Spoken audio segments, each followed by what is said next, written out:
Asalaamu calaykum waraxmatullahi wabarakaatu. Waxaan wanaagsan daawadayaal meel kasta oo aad iga daawanaysaan. Kusoo dhawaada mar kale iyo muuqaal kale oo xiiso badan. Een, Muuqaalka maanta waxaan kusoo qaadan doonaa ganacsiga yaryar ama ganacsatada yaryar sida ay fikrada u abuuri karaan oo ay ganacsi u samayn karaan. Sababtaan u doortay ganacsiga ama ganacsatada yaryarka waxa weeyaan waxaa jiro dhalinyaro aad u fara badan ama dad doonaya inay ganacsi abuuraan. Dunida horumarta ay kusoo biiraan haddana halkii wax ay ka bilaabi lahaayeen ay ku adagta. Sidaa darteed haddii aad tahay qof rabo inuu dhaqaala sameeyo ganacsi bilaabo xaaladda maanta uu ku jiro ee dhaqaalo la-aanta iyo lacag la-aanta iyo jeebmarnaanta inuu ka gudba rabo haddii aad tahay insha Allah muuqaalkaani dhamayso ilaa qaybta ugu dambeyso. Inta aan muuqaalka duubin aanu gudagelin waxaan rabaa asxaabta igu cusub hadda igu horeysa janaalkayga soo dhawaada subscribe ha ilaabina sidoo kale in facebookda igala socotid ha ilaabin in aad follow garaysaan haddii aad igala socotid podcastaha sidoo kale ha ilaabin qaybta subscribe inaad subscribe saartid iyo sidoo kale inaad sii share garaysaan si ay uga faa'iidaystaan dadka kale ee weli uusan muuqaalkan soo gaarin. Haddii aad doonayso inaad ganacsi bilowdid ama dhaqaale aad samaysid adiga oo aanan cidna u shaqaynin. Qarni waxaa lagu jiraa layirahda qarniga 21aad waa qarniga tiknoolajiyada. Waa qarni ay fududahay in qofka uu fikir abuuro ama hal abuur la yimaado deetana fikirkaasi uu bilaariyo oo ganacsi weyn uu ka dhigo. Sababi kara waxa weeyaan xilli waxaa lagu jiraa adduunka oo dhan hal meel ay ku wada jiraan ama hal qol ama hal maxay ahayd platform ay ku wada jiraan. Facebook oo kale hadaad soo gashid Facebook aad iga daawanayso waxaa laga yaabaa inaad gurigaada joogto. Anna waxaan joogaa gurigeyga qaybtii buugta aan ku akhrisanahay library-ga ayaan joogaa. Halkaas ayaan kugu soo diyaariyey. Cashirkaas aan kuu soo diyaariyey ayaad wax ka faa'iidaysaa. Taasoo fududaynayso in qofka waxa uu haayo si fudud uu bulshada ugu gudbin kara. Halka waagii hore ay ahaan jirtay qofka kale inuu wax ka iibin karo. Fikirkiisa uu u soo bandhigi kara ay ka faa'iidaysan karaan.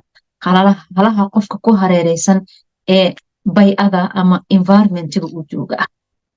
Laakiin hadda taa way ka bilaaran tahay qofka baraha bulshada ayuu ganacsigiisa ku horumarsan karaa isagoo adeegsanaya baraha bulshada siyaabo badan ayuu qofka u soo gudbin karaa waxyaalaha ama fikradaha ama hal abuurka qofka u leeyahay. Sida darteed way fududahay maanta inaad hal abuur ama fikir la timaadid isla markiina uu kuu baaha waa ay fududahay. Qodobka ugu horeeya ee haddii aad rabtid inaad hal abuur ama fikir la timaadid aad u baahan tahay waxa weeyaan inaad isweydiisid 2 su'aalood oo isa saaran. Su'aasha koowaad waxay tahay maxaad jeceshahay adiga? Waxaa jira waxyaalo aad jeceshahay ee markaad qabanaysa aad ku faraxsan tahay aad ka daalaynin aadan u baahnayn inaad hataa aad qaadatid break aad qaadatid maanta oo dhan aad ku foojigan tahay aad ku dadaalayso waqti badan aad gelinayso aad jeceshahay inaad samaysid fikir aad jeceshahay isweydii horta ani maxaan jeclahay markaad rabtid inaad ogaatid waxaad jeceshahay waxaa loo noqdaa carruurnimadaadii marka aad yareed waxbaad ku fiicneed ee aad jecleed hadday noqoto markaad dugsiga dhigan jirtay hadday noqoto markaad iskoolka dhigan jirtay haddii iskool iyo dugsi aad waqti u helin xilligii aad ilmaha la ciyaari jirtay ama aad ciyaarta jecleed waxyaalaha jecleed maxay ahayd halkaasi waxa kaaga bilaabanayo qofka aad ahayd waxa aad jecleed inaad weli jeceshahay waay waxa gudahaada ku jiro ee markii aad yareed waxaa jeclaa weli way kugu abuuran yihiin laakiin maad soo saarin sidaa darteed raadi wax adiga aad jeceshahay ee aad ku fiican tahay markaad qabanaysid aad xiisaynaysid. Tusaalo kale haddii aad jeceshahay in aad wax sawirtid dhowr marna waan ka hadlay wax sawirka aad ku fiicneed markaad yareed oo maanta aad wax sawiraysid waxaad ku fiican tahay qaybta la yiraahdo designerka ayaad ku fiican tahay engineering ayaad ku fiican tahay inaad wax design garaysid ayaad ku fiican tahay xirfadaas iyada raadso kadibna wax ku saabsan fikirkaasi hal abuur leh la imo. Markaad aragtid waxaad jeceshahay haddana waxaad raadisaa waxaad neceb tahay inaad raadiso waxay kaa caawinaysaa waxyaalaha hadda haddii aad bilowdo hadhow aad ka tegi doonin waayo waxyaalaha aad neceb tahay way isu soo kaa sawirmayaan horta maxaan necbahay dad baan jeclaan inay hadlaan kaba soo qaad ani waxaan necbahay inaan hadlo so fikirkaada hal abuurkaada waa inuu ku noqdaa mid hadal badan aan u baahnayn laakiin ficil badan u baahan inuu kuu noqdaa waa muhiim. maxaa yeele marka aad ogaatid waxaad neceb tahay iyo waxaad jeceshahay waxaa kuu kala cadaanaya waxaad samayn kartid iyo waxaadan samayn karin. so labadaas isbarbar dhig. fikirkan aad haysatid ee ganacsiga ma yahay midaad jeceshahay, ma yahay midaad ku fiican tahay. sidoo kale fikirka ma ku jiraan waxyaalo aad neceb tahay ee kaa hor istaagi karo ee aadan rabin. marka labadaasi falanqaysid ee aad research badan ku samaysid ee aad dhinac kasta ka dul istaagtid waxa kuu soo baxayso waxa aad ku fiican tahay ee aad jeceshahay, sidoo kale inaad og tahay waxa aad jecleen ayaa kuu soo baxayso. marka aad ogaatid markaa waxana aad ku fiican tahay ee aad jeceshahay ama fikirkaa inaad ku fiican tahay aad jeceshahay ee dhinac kalena aad ka eegto wax aad neceb tahay ma ku jira ee aad ka weysid. qodobka labaad ee lagaa rabo waxa weeyaan waqti ma u haysaa.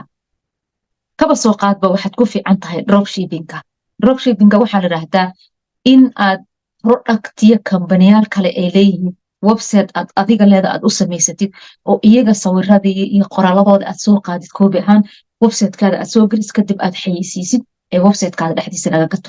dukaan baad leedahay e-commerce waad ku shaqaysataa laakiin alaabta dukaankaas taala adiga hal xabana ma lihid, shirkado kale ayaa iskale waad sii gudbinaysaa. marka la soo gato alaabtaasi shirkadihi ayaa alaabta u diraayo, adiga marka waxaad tahay qof u dhaxeeyo shirkadaha alaabta iskale iyo macaamiisha. so waxaad ku shaqaysanaysaa dropshipping.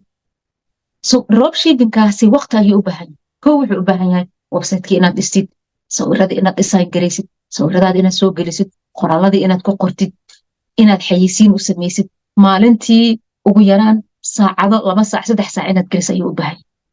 laakiin ka waran haddii 8 saacadood maalintii aad cid kale u shaqaynaysid ama shirkad kale u shaqaynaysid, maalmaha weekendiga ama sabtigii axadda reerkii iyo noloshii kale aadan waqti u heli karin. taas micnaheeda maxay ku tusaysaa barnaamijkan aad fikirka aad rabtid inaad samaysid oo mustaqbalka inaad ka dhigatid ma ka dhigan kartid waayo waqti uma haysid. waqtigeeda uma haysid. waxaa la rabaa marka inaad heli kartid waqti kaa go-aayo oo waxaan aad gelisod oo aadan dhihin waqti ma hayo. waa inaad at least waqti uu kaa go'i karaa. kaba soo qaad waxaad ku fikirtay inaad youtube bilowdid. youtube waa business, waa ganacsi. haddii youtubekan aad bilowdid, youtubekan maanta intaad bilowdid bari lacag ma samaynaysid. waxaad u baahan tahay waqti badan inaad wadid fideoyo aad soo gelisid, fideoyo aad duubtid, fikirkaad ka hadli lahayd aad la timaadid, kadib aad duubtid, kadib aad editgaraysid, kadib aad soo gelisid, waqtiga kaaga baahan tahay. so marka haddii aad rabtid inaad youtube channel bilowdid waa inaad ugu yaraan 6 saacadood isbuuci u heli kartid. waa 6 hours isbuuc waa inaad u heli kartid. so 6 saacadood xagee kaaga imaan kartaa haddii aad shaqaysid ee aad tahay hadda qof employee ah laakiin mustaqbalka rabo business isaga uu leeyahay inuu abuurto. waxaa lagaa rabaa weekending oo kale inaad ka shaqaysid oo aad gelisid maxay tahay 3 saacadood oo ah sabtigii oo kale 3 saacadood oo kale axad inaad gelisid, ama habeenkii marka shaqooyinka ka timaadid fiidkii oo kale inaad u qorshaysid ee aad gelisid ugu yaraan habeen kasta inaad gelisid 40 daqiiqo ama 1 saac inaad gelisid si ay kaaga soo baxdo dhaqaalo kaaga soo baxo ama waqtigaas aad uga heshid ganacsigaada inuu kobco ee macaamiil aad u heshid. mar kasta ee ganacsi aad bilaabaysid ama service ha noqdo ama product ha noqdo wuxuu doona ha noqdo, mar kasta ee ganacsi aad bilaabaysid waxaad u baahan tahay macaamiil. so macaamiishaada waa inaad u heshaa waqti. haddii aad tahay investor, qofka investorka uu ka duwan yahay qofka badanaa qofka investorka waxa laga yaabaa inuu macaamiil badan u baahnayn. waxaad ku shaqaysataa ma aan idhaahda cryptocurrency ayaad ku shaqaysataa, crypto investor ayaa tahay. so day trader ma noqon kartid, maalinta wax ma trade gareyn kartid. waxaad doonaysaa inaad isbuucla ama bilo maalgashatid. so haddii waqti aad u haynin crypto si aad u dhex gashid maanta lacagtee fiican, isbuucan lacagtee socoto, suuqa isbuucan sidee buu yahay, goorma hoos aadi doonaa, goorma la geli doonaa, goorma laga bixi doonaa, goorma intaa xilliga faa'iidada la qaadanay, waa inaad waqti gelisaa. waqtigaas aad gelinaysa haddaadan u haynin waxaa laga yaabaa lacag kuu socotay oo xilligii faa'iida qaadashada gaartay inaad adiga ka maqan tahay, isla markaana faa'iida qaadashadii lacagta ay kasoo degto oo xilligii khasaaraha ay aado. lacagtaadii xilliga aad ka faa'iidaysan lahayd inaad ka faa'iidaysan waa inaad wareega dambe sugtaa. wareega dambe intuu qaadan karo lama ogo. sida darteed waxaa lagaa rabaa qodobka 3aad isweydiinaysid waxa weeyaan ganacsigan aan bilaabayo ama service ha noqdo ama product ha noqdo ama investor ha noqdo waqti iga go'a ma u helaya ee aan isaga u daayo. isbuuci intay doontaba ha noqotee waa inaad waqti u daysaa. maxaa yeele waqtiga isbuucaana hadda maalmaha sanadkan aad gelinayso waxaad u baxsan doontaa sanadaha soo socda sidaa darteed ganacsigaada waqti u qoondee ee u qorshe